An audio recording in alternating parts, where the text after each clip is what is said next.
Assalamualaikum warahmatullahi wabarakatuh. Saya Febrian Dika, CGP Angkatan 10 Kabupaten Bogor.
Kita Nabi Muhammad Sallallahu Alaihi Wasallam.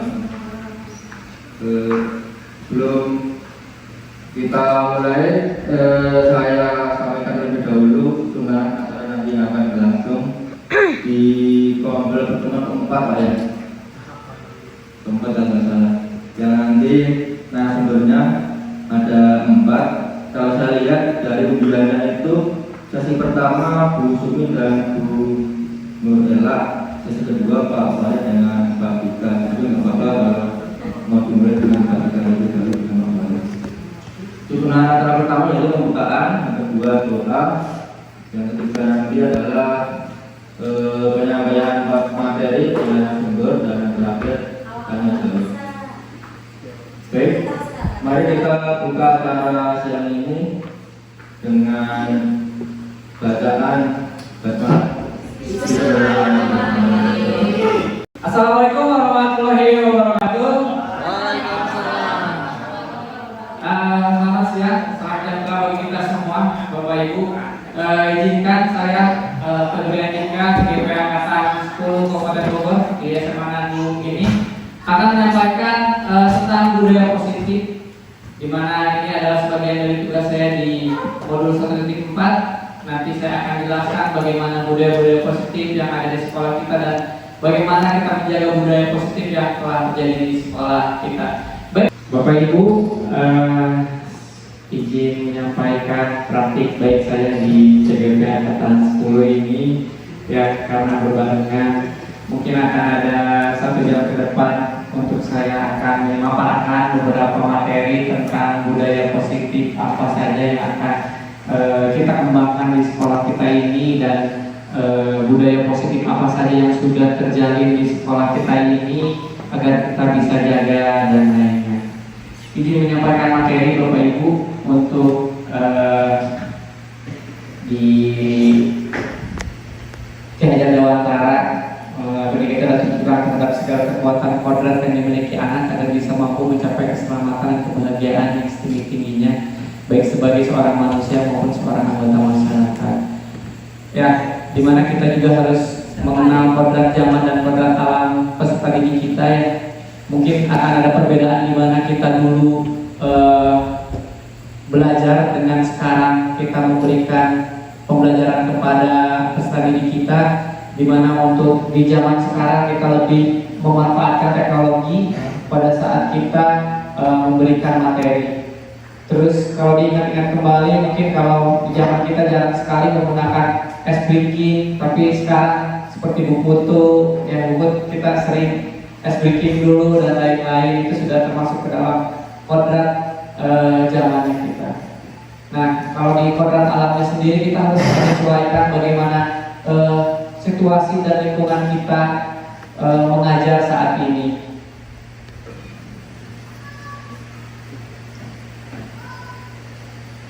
Nah, di sini anak bukan tabula rasa, anak bukanlah kertas kosong yang bisa digambar sesuka hati kita, akan tetapi kertas itu sudah terisi dengan tulisan atau gambaran yang masih buram. Tugas kita untuk memperjelas bagian yang positif dari gambar dan tulisan tersebut. Di sini kodrat yang tadi, kodrat alam dan kodrat alam yang sudah saya sampaikan tadi. Prinsip melakukan perubahan dengan budaya kita adalah kontinu, harus ada dialog kritis dengan budaya yang ada. Tetap kita menjaga budaya-budaya yang ada walaupun kita sedang terpengaruh oleh budaya-budaya luar. Forget perbedaan dan pengaruh budaya lain, harus memperkuat nilai kemanusiaan. Konsentris harus dapat kemerdekaan dan memanusiakan manusia. Nah, ini adalah trapesium usia, dimana kalau kita hitung hal positif apa saja, hal negatif apa saja sejak zaman dahulu atau di 8 tahun, ini dihitung di trapesium usia. Ini adalah selisih antara peristiwa.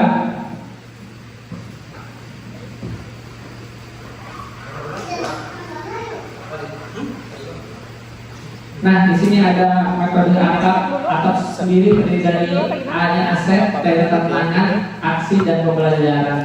Sebenarnya di metode-metode itu adalah bagaimana sih kita harus mempersiapkan pembelajaran itu tersendiri. Biasanya apa yang akan kita rencanakan? Nah, diawali dengan buat pertanyaan, misalkan kelas 10-1, bagaimana sih cara untuk mengajari asik di kelas 10-1? Lalu ambil pelajaran di mana kita telah melakukan pembelajaran, biasanya di jam-jam tertentu ada anak yang kurang konsentrasi dan lain-lain. Garilah mimpi ini di sini kita berpikir anak-anak kita tuh harus seperti apa sih ke depannya. Jabarkan rencana kita lalu atur eksekusi. Selanjutnya, karena waktunya sejam ya ini, maaf, jadi saya percepat. Budaya positif.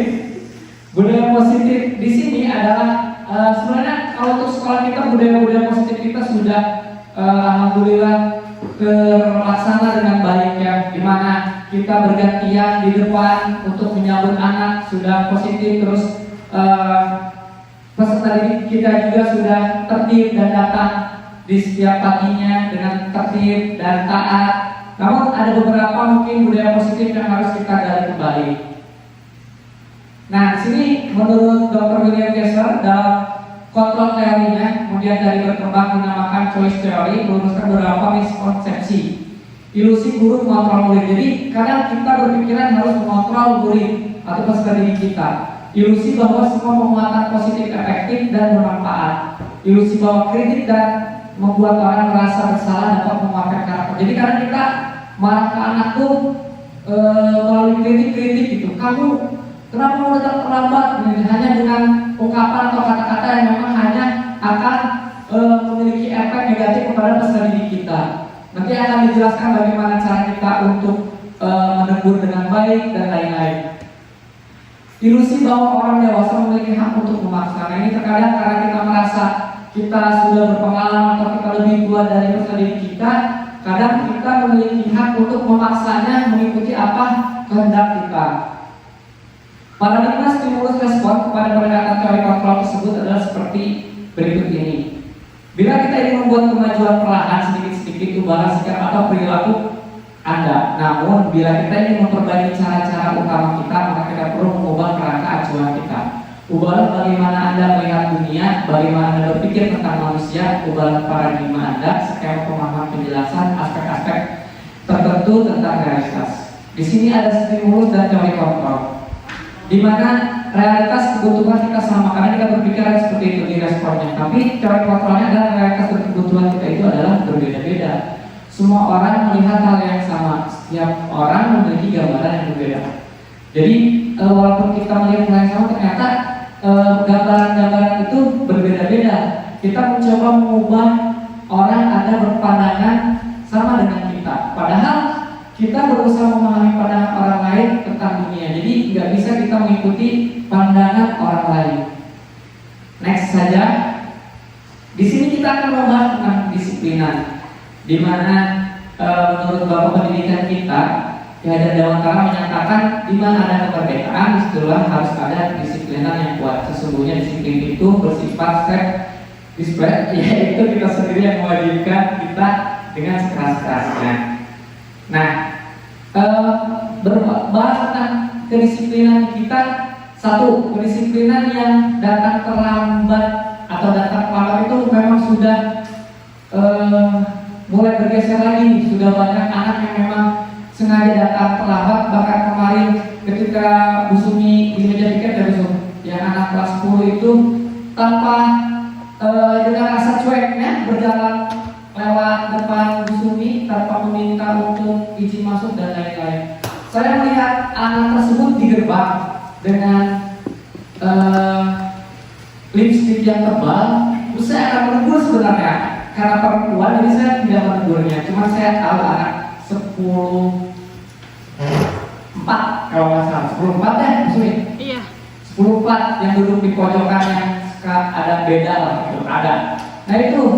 Terus ada beberapa anak laki-laki yang memang sengaja datangnya terlambat, kadang bertidur di warung, ngetem di warung, terus sengaja datang terlambat ke sekolah. Nah, di sini kita perlu kolaborasi bersama semuanya, rekan-rekan guru semua, agar apabila kita sudah masuk kelas, kita tolak saja agar masuk dulu ke data di guru piket. Nanti guru piket akan memberikan punishment agar anak tersebut bisa memperbaikinya. Nah, cara menegurnya juga ternyata terkadang kita salah. Cara menegur anak yang memiliki hal negatif tersebut tidak boleh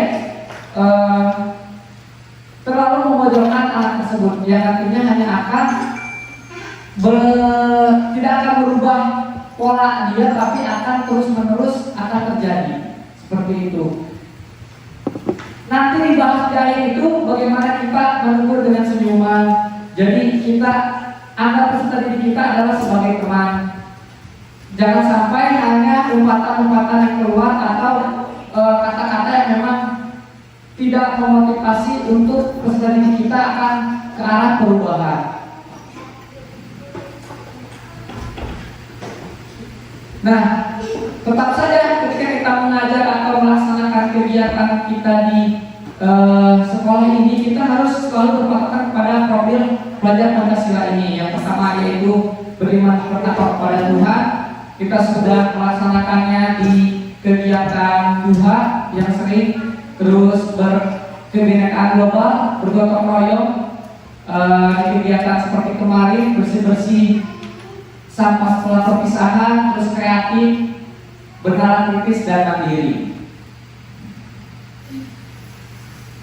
Nah, ternyata ada 3 motivasi perilaku manusia. Yang pertama, untuk menghindari ketidaknyamanan atau hukuman. Jadi ketika peserta didik kita belajar, ada peserta didik yang hanya menghindari ketidaknyamanan atau hukuman. Terus untuk mendapatkan imbalan atau penghargaan dari orang lain, contohnya kita melakukan pembelajaran. Nah, ketika pembelajaran kita laksanakan, mungkin saya contohnya di bahasa Indonesia, saya memberikan tugas silahkan membuat puisi. Nanti puisi yang bagus maka akan mendapatkan hadiah dari Bapak berupa tas misalkan atau berupa makanan. Ternyata itu tidak boleh. Kenapa tidak boleh? Karena peserta didik akan termotivasinya untuk mendapatkan imbalan, bukan untuk pembelajaran. Nanti efeknya ketika kita pembelajaran selanjutnya tidak memberikan imbalan kepada peserta didik kita, maka peserta didik yang berharap akan imbalan itu akan turun tuh, akan berubah pemikirannya. Nggak akan dikerjain, toh tidak ada imbalannya. Nah seperti itu. Untuk menjadi orang yang mereka inginkan dan menghargai diri sendiri dengan nilai-nilai yang mereka percaya. Saya percepat Bapak Ibu. Hukum dan konsekuensi dan restitusi. Nah, terkadang tindakan terhadap suatu pelanggaran itu pada umumnya berbentuk hukuman atau konsekuensi. Jadi ada yang hukuman, ada yang konsekuensi. Apabila anak, contoh, kita sudah sepakat semua peserta didik, dewan guru dan lain-lain bahwa sepatu putih itu dipakai hanya di hari Jumat. Dan ketika ada peserta didik kita yang menggunakan sepatu berwarna putih di hari selain hari Jumat, maka sepatunya saya ambil dan sitakan.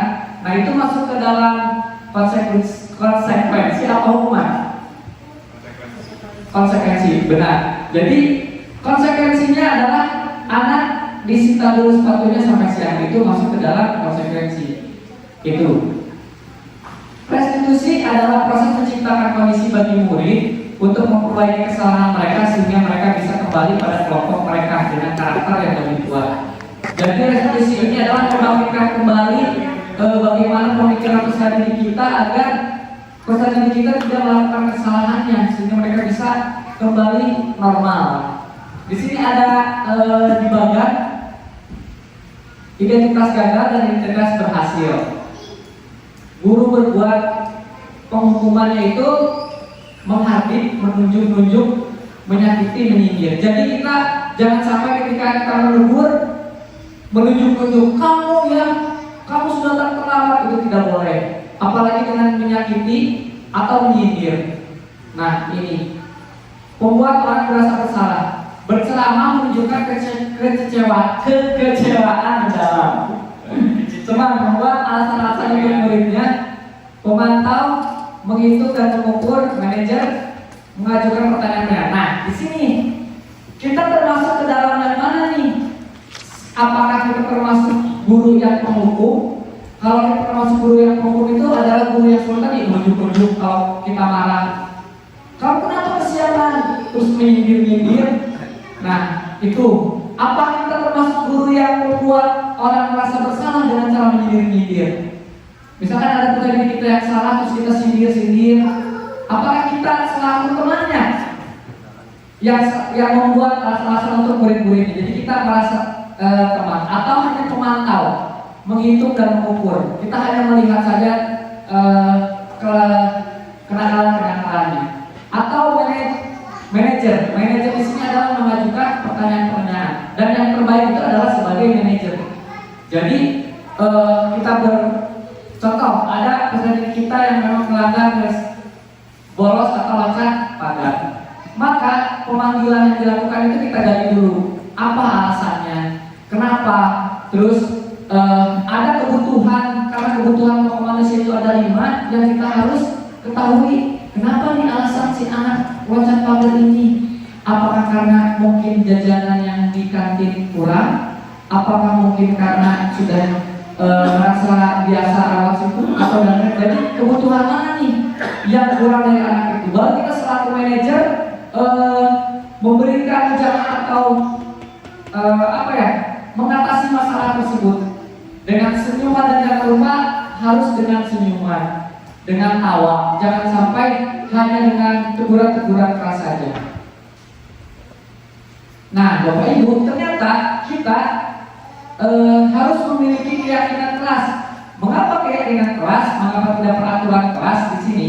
Nilai-nilai kebajikan bahwa menekankan pada keyakinan seseorang akan lebih motivasi seseorang dari dalam. Seorang akan lebih tergerak dan bersemangat untuk menjalankan keyakinannya daripada hanya sekedar mengikuti serangkaian peraturan tertulis tanpa makna. Nah,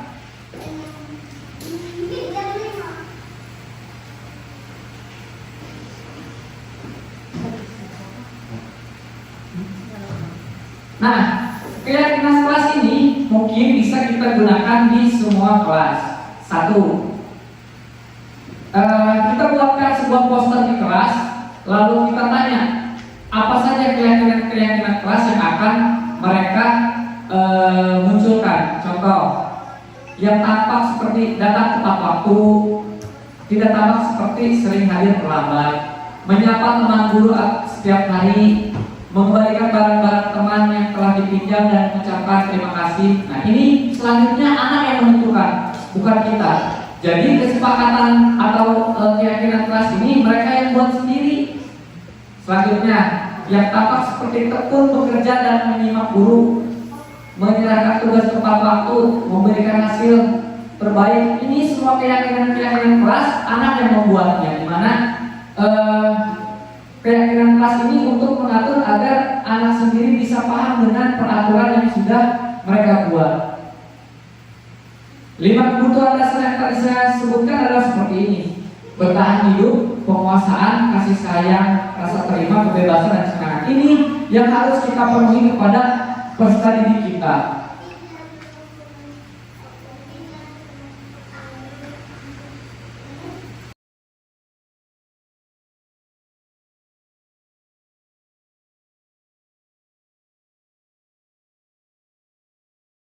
Untuk selanjutnya saya akan menayangkan 2 video tentang segitiga diskusi ini. Nanti disimak dan kita adakan tanya jawab setelah videonya selesai diputar.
Jadi karena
kita melihat video sedikit eksekusi yang sudah saya buat, bahwa saya di situ bertindak sebagai manajer, ya, memvalidasi dulu apa kesalahan anak, lalu bagaimana kita mengatasi masalah. Di masalah pertama adalah peserta didik kita yang menggunakan sepatu berwarna putih, dan yang kedua adalah terlambat masuk ke pembelajaran. Di sini ada satu video lagi. Di video kedua ini masih tentang segitiga restitusi, posisi kontrol mana yang kita gunakan. Selamat menyaksikan Bapak Ibu.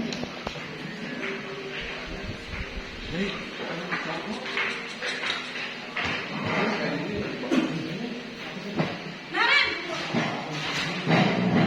sini kamu. Selalu terlambat. Kamu deh, pasti terlambat. Apa? Apa coba? Alasan kamu apa lagi? Kapan sih kamu tidak terlambat? Malas sekali ya kamu jadi anak. Dasar pemalas. Gak kapok-kapok sih kamu. Sudah berapa kali terlambat? Sana, kamu keliling lapangan basket 2 kali. Kenapa saya harus jalan lapangan basket, Bu? Kenapa? Kamu melawan ibu. Berani-beraninya jawab. Sudah terlambat, masih berani jawab pula. Sekarang, keliling lapangan basket 5 kali sekalian. Biar kapok. Cepat. Pergi sana ke lapangan basket. Posisi penghukum biasanya berbicara dengan nada tinggi, menghakimi, menunjuk-nunjuk, menyakiti, dan menyindir. Hukuman bisa berupa fisik maupun psikis. Ibu dan bapak guru hebat. Dampak yang terjadi pada murid ketika guru berada pada posisi penghukum adalah murid cenderung akan memberontak, bahkan menerima denda.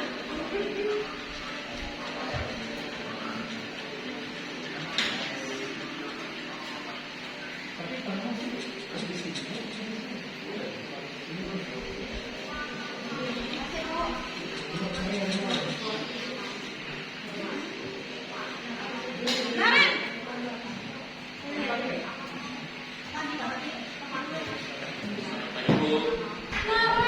Naren. Kamu kenapa terlambat lagi, nak? Ya Tuhan, Naren. Kamu senang ya bikin ibu susah ya? Kalau kamu terlambat lagi, nanti ibu yang ditegur bapak kepala sekolah, nak. Disangka ibu tidak bisa membina kamu. Duh, gimana ini? Maaf, Bu. Duh, Gusti Naren. Kamu suka ya kalau ibu tegur bapak kepala sekolah? Terus, sekarang ibu harus tulis apa ini di buku absen?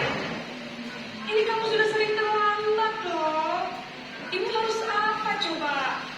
Maaf, Bu. Maaf sekali. Ya sudah, lain kali jangan bikin ibu susah lagi ya nak ya. Ibu tidak akan kuat lagi kalau kamu begini terus.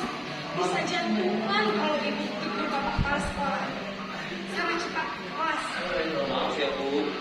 Maaf sekali.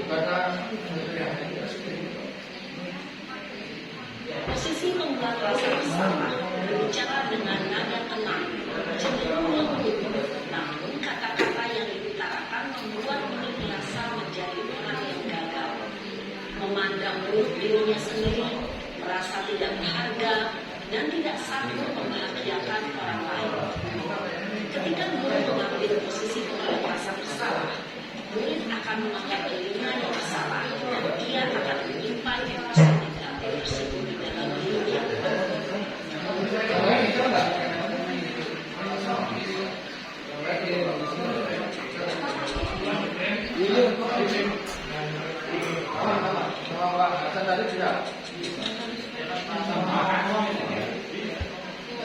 Naren!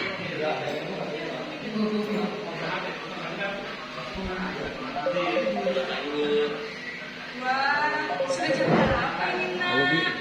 Terlambat lagi ya sayang. Iya, Bu. Habis. Bu, saya udah golongan saya, Bu. Kamu malah menyalahkan ibu. Guru. Bukannya anak yang paling kencang. Kok terlambat sih? Iya Bu, saya memang lepas tadi. Jadi biarpun saya lari kencang, ada kejar Bu. Ya sudah sana. Nanti lain kali larinya lebih kencang lagi ya. Biar gak terlambat lagi. Bikin semangat semua.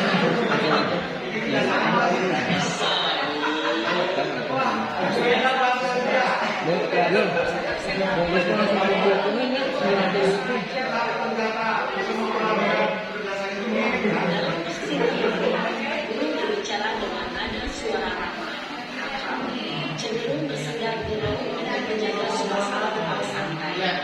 Murid akan merasa senang, aman, dan akrab dengan guru. Identitas yang tercipta adalah identitas sukses atau berhasil. Namun, perlu diingat, karena ini masalah eksternal, maka ada faktor ketergantungan dari murid kepada orang tertentu. Di sini, guru absennya, sehingga di lain waktu, murid bisa berperilaku baik, namun hanya kepada orang-orang tertentu saja.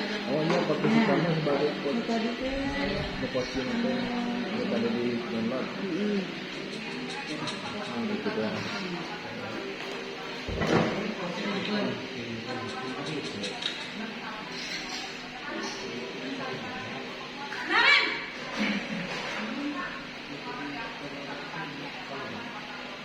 Pagi Bu.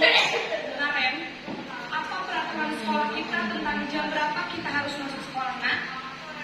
Kita harus di sekolah jam 7 Bu. Iya betul, sekarang sudah jam 7.20. Kalian sudah tahu konsekuensinya jika terlambat hadir. Paham Bu? Saya harus tinggal kelas pas jam istirahat selama 20 menit. Iya benar, konsekuensinya demikian. Jadi nanti jam 9.30 pas istirahat, kamu harus tinggal di kelas, kerjakan tugas tambahan untuk ketertinggalan kamu, ya? Baik Bu. Posisi pemantau mengandalkan penghitungan atau data untuk mengontrol murid. Guru mengarahkan murid berdasarkan peraturan dan konsekuensi. Seorang pemantau menunjukkan bahasa tubuh dan ekspresi wajah yang datar dan cenderung formal.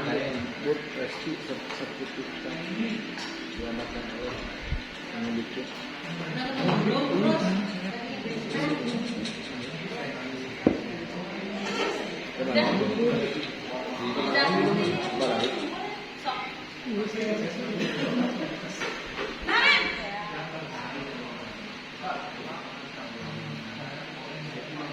Pagi Bu. Selamat pagi, Naren. Maaf Bu, saya terlambat. Iya, sekolah masuknya jam 7, sekarang sudah jam 7.20. Jadi sekarang bagaimana ini, Naren? Maaf Bu, saya lupa setel alarm saya semalam. Baiklah, menurut kamu, keyakinan sekolah yang mana yang perlu kamu tingkatkan? Menghargai diri sendiri dan orang lain mungkin ya Bu. Setuju. Jadi, apakah Naren meyakini prinsip saling menghormati tersebut? Iya Bu, saya meyakininya. Apakah Naren bersedia memperbaiki masalah keterlambatan ini? Bersedia Bu. Bagaimana kamu akan memperbaiki masalah keterlambatan ini? Saya akan coba untuk tidak lupa menyetel alarm saya Bu. Baik, kalau Naren punya alarm di rumah, ada orang yang kira-kira bisa bantu mengingatkan tidak? Ada Bu, kakak saya, Kak Emma. Ada lagi selain Kak Emma? Selain Kak Emma, ada ibu saya. Baik, jadi yang mengingatkan Naren adalah Kak Emma dan ibu kamu ya? Kira-kira akan mulai start alarm kapan Naren? Setelah pulang sekolah, akan segera saya lakukan. Baik, jadi Naren akan setel alarm untuk membangun besok pagi dan akan diingatkan oleh kakak dan ibu dan Naren ya. Ada lagi yang mungkin perlu dilakukan Naren agar tidak terlambat bangun lagi. Tidak ada Bu. Baik Naren, terima kasih untuk kerjasama kamu. Sekarang kamu perlu kembali ke kelas untuk belajar. Baik Bu, terima kasih. Posisi manajer adalah posisi kontrol yang disarankan untuk membangun orang memiliki sikap disiplin yang positif, yaitu murid yang mandiri, bertanggung jawab, dan dapat memecahkan masalah. Tujuan dari posisi ini adalah agar murid dapat berefleksi atas tindakannya, memberikan pertanyaan-pertanyaan sehingga membuat murid dapat menjaga kesalahannya dan mencari sebuah solusi untuk menyelesaikannya. Ibu dan Bapak guru hebat, setelah Dari video yang kedua tersebut, bahwa kita sudah bisa mengetahui beberapa posisi kontrol yang sudah dijelaskan dalam video ini. Untuk itu, selanjutnya kita berdiskusi atau bertanya jawab tentang posisi kontrol mana saja yang pernah kita lakukan di sekolah ini.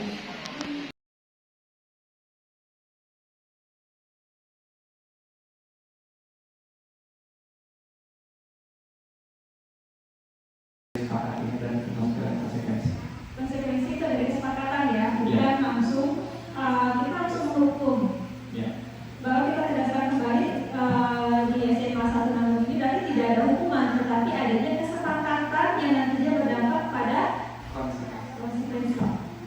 Selanjutnya adalah ketika anak itu kurang dididik, salah satunya adalah kita melakukan pendekatan Bapak Ibu. Nah, dalam pendekatan ini adalah proses penumbuhan disiplin anak atau peserta didik ini kita tidak waktunya itu tidak singkat. Bahkan dengan waktu dari kelas 10 sampai dengan kelas 12 ini pun bukan waktu yang cukup. Kenapa? Karena proses mendisiplin mungkin saat ini menjadi menjadi ada sedikit Bapak Ibu yang berbicara, oh Pak anak ini Pak sikapnya seperti ini. Terus kemudian juga tadi Pak Dika juga menyampaikan ada anak siswa kelas 10 dia terlambat kemudian jalan aja dan pulang aja gitu. Itu gimana sih caranya? Itu bagaimana siapa sih yang harus kita lakukan? Nah ini terkait dengan pembelajaran emosional kita, sosial kita, kemudian juga kesadaran dari kita ini kita sebagai saya, Bapak Ibu dan juga siswa itu sendiri. Jadi bukan hanya komponen diri kita sendiri saja, tetapi juga dengan siswanya. Apa yang harus kita lakukan?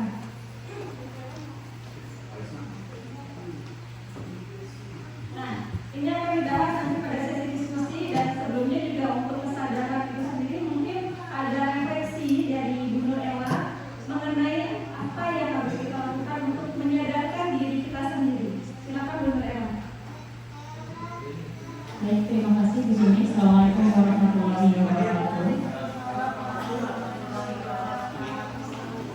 Berkaitan dengan kesadaran umum, itu lebih ke kesadaran kita sebagai pribadi, kesadaran kita sebagai pendidik di sekolah.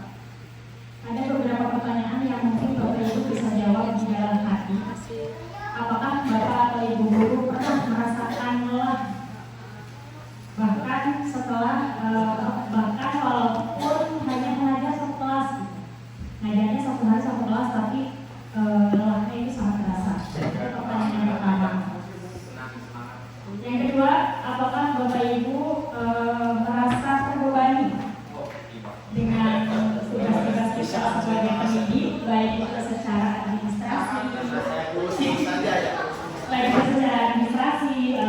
perangkat ajar, bagaimana kita menangani siswa-siswa kita, baik siswa satu kelas atau siswa yang keseluruhan kita ajar. Itu boleh dijawab dalam hati masing-masing. Jadi itu kenapa dua pertanyaan itu saya sampaikan, karena kembali Bapak Ibu ketika kita berbicara tentang pendidik, tentang seorang guru, itu sebetulnya kalau bagi saya lebih ke panggilan jiwa, karena tidak semua orang bisa menjadi guru. Orang tua di rumah itu kan guru untuk anaknya masing-masing, tapi kita berbeda dengan istilahnya guru, arti gurunya itu berbeda. Nah tadi sudah disampaikan oleh Pak Dika budaya positif atau bahkan ada siswa-siswa yang sekolah dan beberapa peraturan sekolah ya Pak Dika, itu cara menegur setiap guru itu berbeda. Nah itu penting sekali dengan kesadaran penuntut atau mindfulness, benar nggak Bu Yuli bahasa Inggrisnya? Dengan kita kesadaran penuh itu apa? Itu praktik untuk membantu kita guru memfokuskan perhatian kita, kesadaran kita terhadap apa yang sedang kita lakukan, apa yang sedang kita rasakan, dan apa yang sedang kita pikirkan. Ini solusi terbaiknya. Kayak ada beberapa anak yang misalkan nggak masuk-masuk, harus kita mengisi apa alasannya atau bagaimana solusinya. Itu sangat berpengaruh ketika kayak misalkan kita lagi emosi, kan kita tidak boleh mengambil keputusan ketika kondisi kita emosi. Maka kita sebagai guru atau sebagai pendidik itu sangat perlu sekali untuk bisa memanage kesadaran penuh kita tadi yang nanti mewarnai dalam pengambilan keputusan. Kesadaran penuh itu akan sangat berkaitan dengan pembelajaran sosial emosional Bu Sumi, yang nanti bagian pembelajaran sosial emosional itu akan disampaikan lebih jelas, lebih detail oleh Bu Sumi, apalagi kaitan dengan guru BK. Ya, mungkin itu yang dapat saya sampaikan. Mohon maaf apabila ada kalimat-kalimat yang kurang berkenan atau salah. Terima kasih. Wassalamualaikum warahmatullahi wabarakatuh. Baik, terima kasih Bu Saya. Untuk selanjutnya Bapak Ibu, ini saling berbagi. Saya tidak terlalu konteks banget kepada materi mengenai sosial. Maaf, kurang disiplin, bukan tidak disiplin, tetapi kurang atau belum. Karena yang namanya proses di sekolah ini adalah proses belajar. Yang pertama adalah tadi kita sudah menyampaikan juga bahwa kita menerapkan kesepakatan ya Pak ya. Kesepakatan baik di kelas, kemudian juga kita juga punya yang namanya peraturan sekolah yang disampaikan oleh kesiswaan. Itu sejak dari PLS, dari PPDB, kemudian PLS, kemudian juga disosialisasikan kembali. Dan itu adalah salah satu upaya kita bersama di stakeholder SMA 1 tahun ini untuk menerapkan bagaimana agar disiplin. Yang kedua, kemudian juga ada hal tadi adalah kebiasaan positif yang disampaikan oleh Pak Dika atau juga yang sudah kita lakukan, mulai dari kita menyambut anak, kemudian juga ada sikap-sikap positif yang lainnya dari Bapak Ibu guru, sholat duha, kemudian juga ada bersih-bersih bersama, kemudian juga ada banyak hal yang kecil, bahkan kita memberikan senyuman saja kepada siswa itu sudah merupakan salah satu sikap positif yang bisa membangun semangat sekali itu sendiri. Dan bagaimana caranya kita untuk memberikan sikap positif? Jelas saja itu dengan kondisi kita sendiri yang tadi mengenai kondisi emosional dari kita sendiri Bapak Ibu. Bagaimana kita bisa mengenal diri kita sendiri? Bagaimana kita bisa berinteraksi dengan orang lain? Orang lain ini bukan hanya dengan rekan sejawat, tetapi dengan peserta didik juga. Nah, maka dari itu ketika kondisi, mohon maaf misalnya ya, yang namanya kita manusia pasti punya masalah, yang berbeda-beda, masalah yang masing-masing, yang mungkin dari rumah atau juga ada di keluarga atau di jalan atau dimanapun yang sekiranya mengganggu emosi kita. Maka kita sendirilah yang tahu bagaimana caranya kita meredam emosi kita sendiri. Meredam bagaimana caranya emosi ataupun hal negatif yang terjadi di diri kita tidak kita keluarkan ke orang lain. Mungkin salah satu biar kita bisa menilai itu. Contohnya ya, ada anak Bu Hesti. Jangan disebutin oleh kelasnya. Kita akan menebak. Oke ya. Nah, ini dari segi perilaku, kemudian yang paling mencolok banget adalah absensi ya, karena ini yang nantinya akan berdampak pada sekolah juga kalau absensi, alfa khususnya. Nah, ketika kita mungkin dilakukan pendekatan dilakukan oleh wali kelas itu sudah dilakukan, kemudian juga pendekatan dari orang tua juga sudah, tapi kok anak ini tidak berubah-ubah, kok anak ini tetap aja. Nah, suatu saat saya panggil anak ini, bukan dipanggil tapi saya ada bicara. Apa sih yang terjadi sama anak ini? Nah, kemudian kita ada bicara. Saya berikan adalah apa sih yang kamu lakukan? Menurut kamu yang kamu lakukan ini sudah benar atau salah? Kita ajak anak ini untuk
Ya Pak.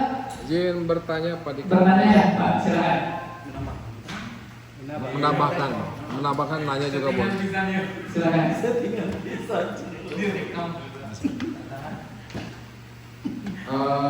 Makanya mungkin dari memang dari video tadi bukan siswa kita sepertinya, kemudian nama-nama grup yang disebutkan juga bukan dari sini. Tetapi mungkin Bapak Ibu kita bisa belajar dari seperti yang dihubungkan oleh Pak Dika tadi, Bu Sumi dan Bu Ella, bahwa sebenarnya perilaku itu bisa bersumber semuanya dari kelas. Pada saat kita sebagai tenaga pendidik merasa cuek dengan, kadang-kadang suka ada kan anak-anak yang sudah mulai membuli tapi tidak seperti membuli, baru obrolan-obrolan sederhana. Nah, ini tinggal ngobrol gitu. Nah, mungkin jadi pada saat kejadian masih kecil, masih belum berdampak negatif, harusnya kita sebagai tenaga pendidik harus mau kuncinya, saya pikir harus mau, nggak boleh begitu. Maka kalau ada yang minjem penghapus saja dilempar itu, kalau saya marah pasti. Marah artinya dalam arti jangan dilempar, karena tidak sopan. Atau minta apa-apa dilempar, atau sekedar temannya lewat didorong. Kan dari hal-hal sekecil seperti itu. Pada saat kita melakukan pembiaran, maka dampaknya mungkin bisa seperti yang di video tadi. Kadang-kadang kayak kasus-kasus kesiswaan yang sering saya alami, ributnya di luar, padahal kejadian di dalam sekolahnya nggak seberapa gara-gara main bola. Gitu. Karena kita sebagai tenaga pendidik melakukan pembiaran, makanya kalau saya kebetulan dengan Pak Dika di kesiswaan biasanya suka dituntaskan gitu. Ya ini sudah cukup 1 menit. Harus dituntaskan bahwa tidak boleh ada kejadian lagi di luar sekarang.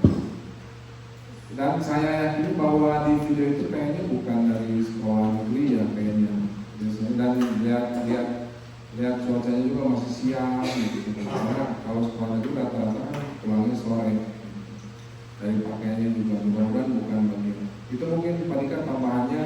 Jadi nyambung dengan keyakinan kelas, kemudian dari usul sosial emosional tadi, bahwa kita bisa membentuk atau bisa mengarahkan anak-anak itu dari kelas, supaya berdampak nanti di lingkungan di luar pada pribadinya, pada perilakunya. Pada saat kita memberikan contoh, memberikan perilaku yang baik, maka insya Allah nanti murid-murid kita jadi itu mungkin. Terima kasih. Assalamualaikum warahmatullahi wabarakatuh. Menjadi soal, karena anak ini pasti akan bermasalah seperti itu. Dan mungkin juga pada saat Bapak Ibu atau kita semua mengajar di kelas, ada hal lain, fenomena lain yang terjadi di kelas. Nah, sebaiknya dari fenomena yang kecil itu tuh kita dekati anak ini, ada apa yang dibutuhkan anak ini. Karena ya mungkin saja dari segi pribadi anak ini sendiri ada masalah baik di dirinya, atau di keluarga, atau dengan teman, yang mana ini butuh pendampingan dengan kita sendiri sebagai guru.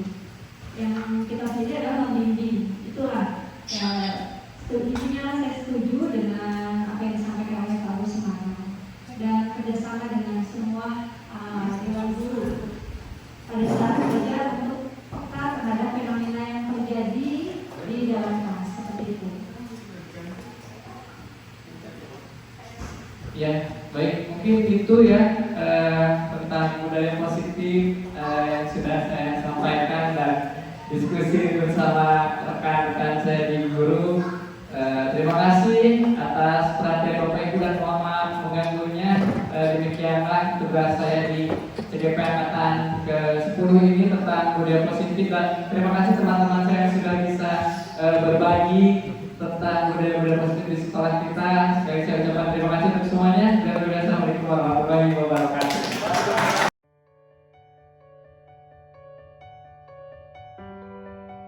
Assalamualaikum warahmatullahi wabarakatuh. Saya Agus Sumarno dari SMA Negeri 1 Manado. Setelah kemarin menyimak ada seminar yang disampaikan tentang budaya positif di sekolah, sangat membuka pikiran saya tentang bagaimana sikap kita sebagai guru terhadap peserta didik, terutama di kurikulum Merdeka saat ini, di mana anak-anak butuh pelatihan khusus sesuai dengan gaya dan segala macamnya, sehingga diharapkan pembelajaran akan berjalan secara sinergi dan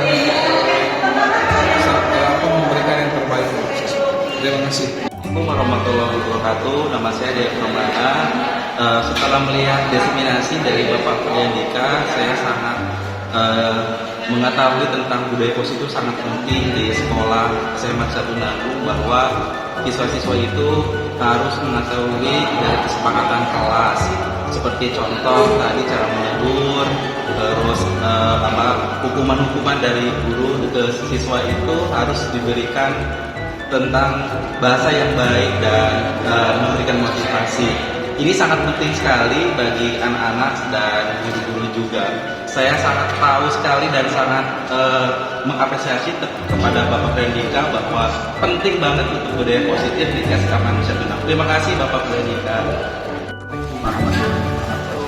Saya Jabarudin Mika Marangsa dari SMA Negeri 1 Nanggung. Setelah menyimak tentang video budaya positif Bapak Purwandika, beberapa hal yang saya bisa mengikuti dengan kegiatan beliau. Yang pertama, bisa memberikan kontribusi dengan anak-anak, terutama dalam menyikapi konsep dari segitiga restitusi tersebut. Yang keduanya, dengan budaya positif yang disampaikan oleh Pak Purwandika, memberikan pesan positif bagi kami sebagai guru, terutama di SMA 1. Itu saja yang bisa saya sampaikan. Terima kasih. Wassalamualaikum warahmatullahi wabarakatuh. Ya, terima kasih. Perkenalkan, nama saya Farid Abrizal dari SMA Negeri 1 Nanggung. Alhamdulillah kemarin Pak Dika sudah memberikan materi tentang budaya positif yang sangat baik, luar biasa, yang memberi pengalaman baru bagi saya untuk mengajar dalam pembelajaran di siswa, menyesuaikan dengan kebutuhan siswa, kemudian memberikan edukasi yang baru, pengalaman baru, dan inovasi yang baru. Mudah-mudahan bisa menjadi pembelajaran buat saya agar nanti bisa diterapkan di kelas dan hasilnya bisa maksimal. Mungkin itu saja terkait dengan apa yang sudah saya dapatkan dari seminar yang diberikan oleh Pak Dika kemarin. Alhamdulillah saya menanggapi dengan positif dan baik untuk kedepannya bagi saya. Terima kasih. Wassalamualaikum warahmatullahi wabarakatuh.